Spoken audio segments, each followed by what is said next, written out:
Mario has hit almost every genre of gaming since its creation, ranging from sports games to DDR to RPGs and back. Some of those games took full flight, while others have remained buried in the backyard for the dog to dig up. One of those early spin-offs was Super Mario RPG, Legend of the Seven Stars, a fairly well-known Super Nintendo game. The game separated itself from the normal 2D Mario games, such as Super Mario World and Mario Bros. 3, by taking its beloved characters and dropping them into a story-driven, turn-based, stat-grinding adventure that was much more aligned with the Final Fantasy games of the early 90s. Mario RPG sold 1.5 million copies in Japan, and in the United States was the most rented game for 14 straight weeks. The game introduced Mallow and Geno, characters that people are still begging to come back into other games. Not to point fingers at anybody in particular. Needless to say, it was making an impact. While Super Mario RPG never received the direct sequel in the vein of Super Mario RPG 2, we did get a future successor to the series, just under a new title, and slightly different direction. The direction turned out to be what we would know as Paper Mario for the Nintendo 64.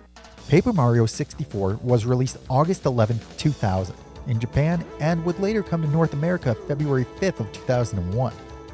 Not quite being marketed as a sequel to the Mario RPG predecessor, it didn't matter as Paper Mario received great scores and is easily one of the most highly acclaimed games on the N64.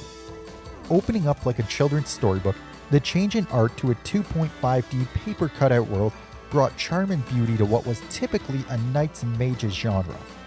Walking around the Mushroom Kingdom and far beyond developed into a grand adventure.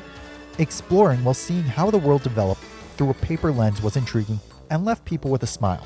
The battle system kept its traditional character and partner duo gameplay, while adding a new badge system to help bring combos and skills to Mario and company. The clever yet child-friendly humor lended itself to a wide array of audience. With Paper Mario being a hit, the series decided to take advantage of a new console and would launch into a sequel that most people would consider the high point of the series. Paper Mario: The Thousand Year Door on the Nintendo GameCube was released 4 years later on October 11, 2004. Taking the brilliance of its predecessor, The Thousand Year Door expanded and perfected almost everything the series had established. Combat had been advanced with new badges, new partners with their added separate health bars. You see, the first Paper Mario would just knock your partner out for eternity. New added stylish moves, and super guards. The story was taken out of the Mushroom Kingdom completely, starting you off in Rogueport, a gritty backwater town. You get the story of Mario looking for the Crystal Stars, the new main villain X-Nauts, Peach, and of course Bowser. 4 perspectives that tied together for an emotionally fitting story for Mario and friends. What would become a staple of most of the series, the humor in Thousand Year Door's writing was applauded by everyone. With wit, creativity, and often fourth wall breaking moments, it added more charm to an already charming game. Graphically, keeping the 2.5D style, the characters jump to life. The environments all have detail that you can see in every crease of papery creation that this world has to offer. Mario could also interact in the overworld in many paper-themed styles. From a boat to plane to rolling up, it brought puzzle solving and platforming up to a level that the original just could not compete with. Add in the soundtrack was potentially the best in the series, Paper Mario: The Thousand Year Door was considered the whole package, and one of the most acclaimed games the GameCube, Nintendo, and gaming has to offer, taking home RPG of the Year in 2005. On a roll like that, you bet a 3-col was on the way. With the release of the Wii in 2006, Super Paper Mario would soon follow up in April of 2007. Super Paper Mario flipped much of the series upside down, both literally and figuratively. Throwing out the turn-based gameplay that the series had been known for, Super Paper Mario opted for a more traditional Mario style of play. Fighting was real-time on a 2D plane much like the original Super Mario Bros. Games. Killing enemies gave you a score which, after passing certain thresholds, would allow Mario an upgrade of his attack or base health. Still equipped with an attack stat and health stat, you no longer have partners who fought alongside you as the tradition of its predecessors. Instead, you had pixels that acted more as upgrades to Mario instead of a fighting partner. The luscious 2.5D world was replaced with a side-scrolling level-based world that for some people left a little bit of the charm of the previous games at the door. Instead of an open-world adventure, Super Paper Mario focuses on a level structure with traditional starting and ending points. Still incorporating a 3D aspect of the game, a new flip mechanic was incorporated, allowing Mario to change the world into a 3D perspective, creating new environments to explore. Added in along with your pixel partners was the inclusion of Bowser, Luigi, and Peach as playable characters, all with their own special abilities and fighting styles. This brought a new element of puzzle solving, having a number of pixels and character combinations for each level. The story kept in line with a thorough, well thought out plot that kept players interested throughout. The well written and humorous tones that the previous games had was continued in Super Paper Mario. Despite all the changes of the series, the game was still well received, selling 2.23 million copies in its first year of release. In November of 2012, Intelligent Systems changed up the formula once again, bringing Mario's Paper World to portable gaming, releasing Paper Mario Sticker Star for the Nintendo 3DS. Deciding to go back to the world of yesteryear, Mario began a new adventure in a finely crafted 2.5D land to explore. As the title implies, Sticker Star returned to the turn-based battle system from its predecessor. However, Mario had to collect stickers that hold a variety of powers to attack. The game foregoed its XP level system altogether for HP hearts in the overworld.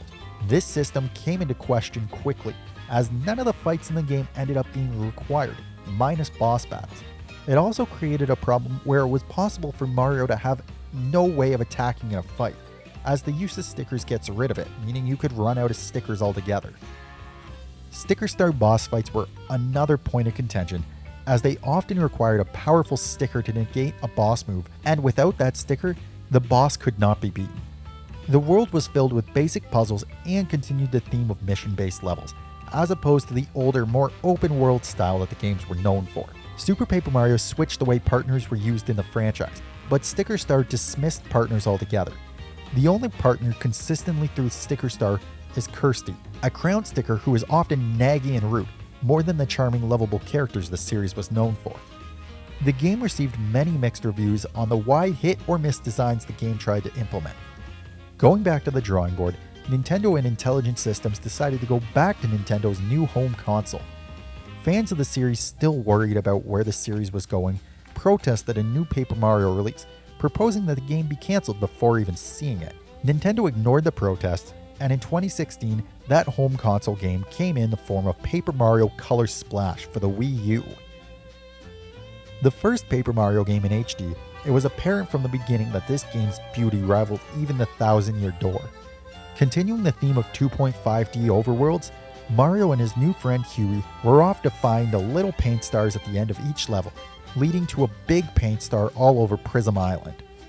Keeping the mechanics from Sticker Star in an effort to push the series into more of an action platformer rather than an RPG, Mario had to collect paint and restore the color to the overworld in order to explore further. The highly questioned battle card system from Sticker Star returned, forcing players to find cards in the overworld and use the paint they had stored up to bring the cards to life. Color Splash would allow Mario to buy cards mid-battle through the Battle Spinner option. Being an element of luck, it was better than being left cardless and unable to fight back. Keeping the theme of real-life objects in the overworld from Sticker Star, Mario could also find and use objects in battle or to clear objectives in the overworld. Although partners are still not prevalent, enemies now have cards that you can use to summon them in battle for your side. Feeling like a more polished version of Sticker Star, Color Splash was well received. Art direction and humor was a strong reason for that, but critics believed it to be too simple and any real originality that the older games had. With 5 mainline games in the series and a noticeable switch in styles currently happening, Paper Mario is in a questionable state. Despite scores and sales of the franchise remaining high, longtime fans of the series have voiced their displeasure that they would rather go back to the RPG days rather than an action game. With the Nintendo Switch out for over a year now, most expect that a new Paper Mario game will be on the horizon. If it will be an action RPG or a platformer has not been determined yet. Thank you guys for watching. What is your favorite Paper Mario game from the series? Let me know in the comments below. If you like this video, make sure to hit like, share the video, make sure to check out some of the other stuff on this channel, and I will see you guys later.